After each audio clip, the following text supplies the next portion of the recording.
This is unbelievable. In a shocking turn of events, Apple has lost $1 trillion in value. Yes, you heard that right, which was the key level that they really needed to hold. And this drop has now officially taken their total market capitalization to less than $2 trillion, which is a $1 trillion loss from the all-time high that they hit in January of this year. And it is also an actual $1 trillion loss from where they were just 3 months ago. This is absolutely mind-boggling. Many local Chinese customers are now saying that the iPhones are too expensive and they don't want to buy them anymore. Instead, they would rather buy cheaper phones from brands like Vivo and Oppo.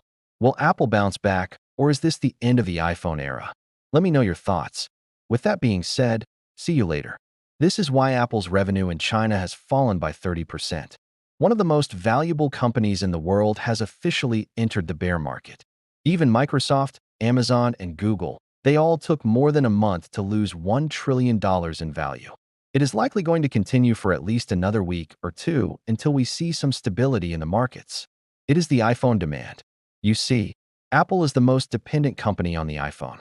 More than 50% of their total revenue comes from the iPhone. And recently, the iPhone demand has been absolutely terrible. So there is a very good chance that Apple will lose even more money. They could easily lose another $100 billion or more. That's why analysts are now predicting that Apple's revenue growth could fall to just 4% next year, which is extremely low for a company like Apple. And that's why the stock price is falling so dramatically. Investors are now starting to realize that the iPhone bubble has finally burst. But with Apple, it happened within just a few hours. The speed at which this decline happened is absolutely unprecedented.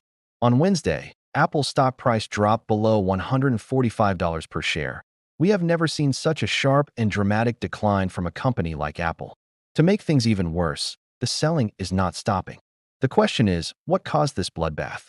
What caused such a sharp decline in Apple's valuation? Well, the answer is pretty simple.